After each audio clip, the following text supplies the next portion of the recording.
The Corfu Channel incident consists of three separate events involving Royal Navy ships in the Channel of Corfu which took place in 1946, and it is considered an early episode of the Cold War. During the first incident, Royal Navy ships came under fire from Albanian fortifications. The second incident involved Royal Navy ships striking mines, and the third incident occurred when the Royal Navy conducted mine-clearing operations in the Corfu Channel, but in Albanian territorial waters, and Albania complained about them to the United Nations. This series of incidents led to the Corfu Channel case, where the United Kingdom brought a case against the People's Republic of Albania to the International Court of Justice. The court rendered a decision under which Albania was to pay £844,000 to the United Kingdom. This is equivalent to £26.6 million in 2015 terms. Because of the incidents, Britain, in 1946, broke off talks with Albania aimed at establishing diplomatic relations between the two countries.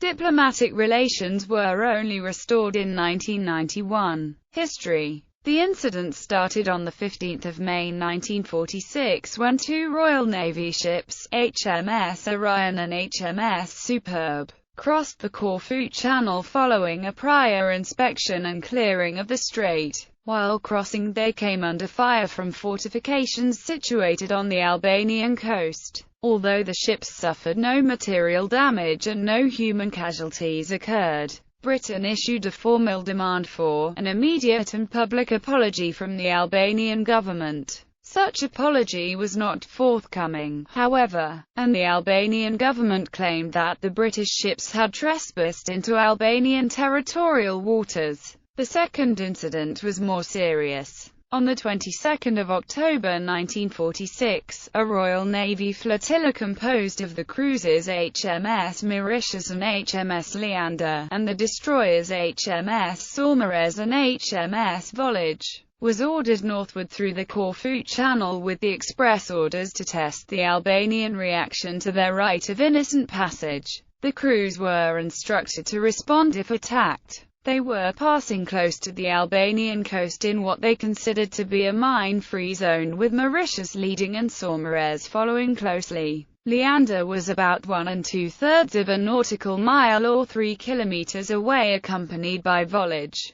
Near the Bay of Saranda, just prior to 3 p.m., the destroyer Saumarez struck a mine and was heavily damaged. The destroyer Volage was ordered to tow the Saumarez south to Corfu harbour. At approximately 4:16 p.m., while towing, Volage struck a mine also and sustained heavy damage. Both ships' bows were completely blown off, and adverse weather conditions in the straits made the towing effort exceedingly difficult, with both ships sailing stern first. But after 12 hours of effort, both ships managed to reach the Corfu harbour. 44 men died and 42 were injured in the incident. Between 32 and 43 of the dead are estimated to have belonged to the crew of Saumarez. The Saumarez was damaged beyond repair, while the damage to Volage was repairable. The Albanian coastal batteries did not fire during this incident, and an Albanian Navy vessel approached the scene flying the Albanian flag and a white flag. Since Albania had no appropriate vessels at that time, the mines were probably laid by Yugoslavian mine layers Meljet and Meljina on Albanian request. Around the 20th of October 1946, the British Minister of Pensions at the time of the incident awarded full military pensions to the disabled and to the widows of the dead.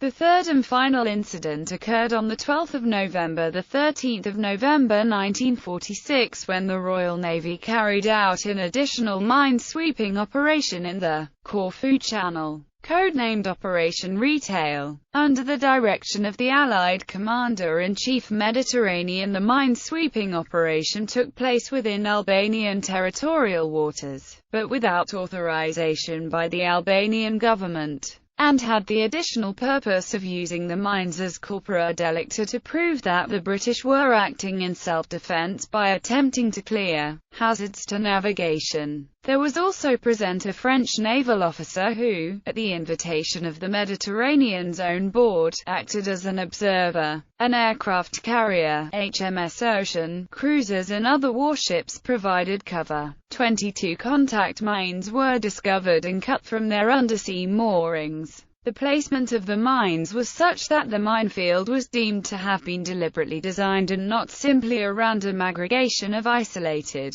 mines. 2 of the cut mines were sent to Malta for further examination. It was then discovered that the mines were of German origin, but they were free of rust and marine growth. They were also freshly painted and their mooring cables were recently lubricated. It was concluded that the minefield was laid shortly before the incident involving Saumarez and Volage. Mine fragment analysis from the Volage confirmed the mines were similar to the ones at Malta. Following the third incident, Albania, under Prime Minister Enver Hoxha, dispatched a telegram to the United Nations complaining about an incursion by the Royal Navy into Albanian coastal waters. Aftermath. On 9 December 1946, Britain sent a note to the Albanian government accusing Albania of laying the mines and demanding reparations for the May and October incidents. Britain demanded a reply within 14 days, mentioning that in the event of a negative Albanian response the matter would be referred to the UN Security Council. The Albanian government in its reply, which was received by the British on 21 December 1946, denied the British allegations and went on to elaborate that the whole affair was the work of countries which did not wish to see a normalization of relations between Albania and Britain, and in fact vessels from Greece and other countries had trespassed recently in the area where the mines were discovered.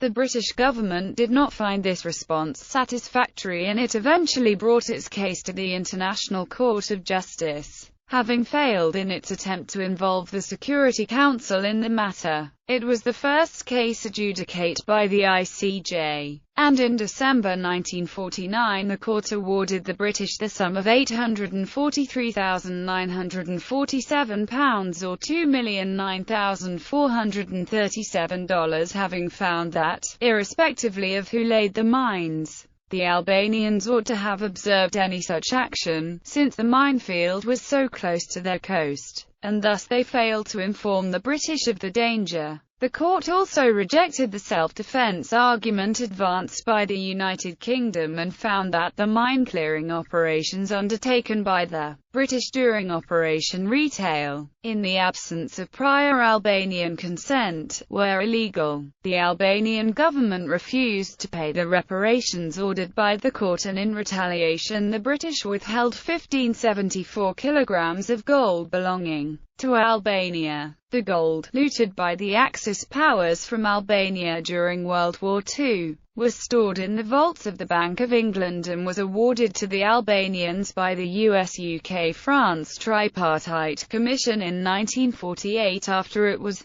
retrieved by the Allies. With the end of the Cold War, the People's Socialist Republic of Albania ceased to exist in 1991. Diplomatic relations between the two countries were established on 29 May 1991. Soon after, on 8 May 1992, Britain and Albania announced that they had come to an agreement over the Corfu Channel case, jointly announcing that both sides expressed their regret at the Corfu Channel incident of the 22nd of October 1946. Only in 1996, following lengthy negotiations, was the gold finally returned to Albania after it agreed to pay $2 million in delayed reparations. Enver Hoxha, in his memoirs about his first meeting with Joseph Stalin, wrote that the whole affair was concocted by the British as an excuse for military intervention at the town of Saranda.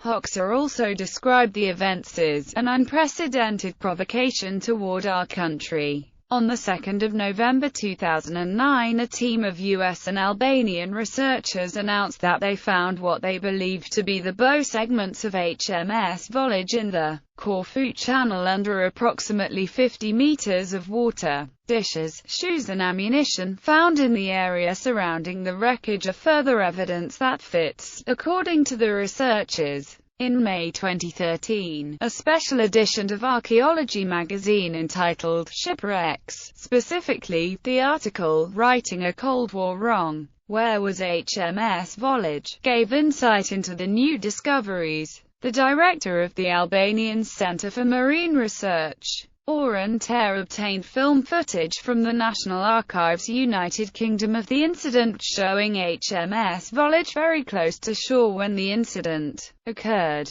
This was further reinforced by James P. Delgado, Director of Maritime Heritage for the National Oceanic and Atmospheric Administration. He reasserted his claim made previously to Associated Press that the wreck was that of the HMS Volage because the electrical wiring of the bow section discovered was of the time period one would expect. The fact that the bow section, with dishes intact and stacked, shows a rapid sinking, and negates the British claim that the ships, including HMS Volage, were not in international waters as claimed so many decades ago. International law. The International Court of Justice ruling in the case established a precedent regarding whether a violation of territorial sovereignty is justified. Intervention. The United Kingdom claimed it was justified in entering Albanian territorial waters on 12 and 13 November 1946 to secure evidence needed to support its case. The ICJ responded, "The court cannot accept such a line of defense. The court can only regard the alleged right of intervention as the manifestation of a policy of force, such as has, in the past, given rise to most serious abuses and such as cannot, whatever be the present defects in international organization, find a place in international law. Intervention is perhaps still less admissible in the particular form it would take here, for, from the nature of things, it would be reserved for the most powerful states, and might easily lead to perverting the administration of international justice itself." The United Kingdom agent, in his speech in reply, has further classified Operation Retail among methods of self-protection or self-help. The court cannot accept this defense either. Between independent states, respect for territorial sovereignty is an essential foundation of international relations. The court recognizes that the Albanian government's complete failure to carry out its duties after the explosions, and the dilatory nature of its diplomatic notes, are extenuating circumstances for the action of the United Kingdom government.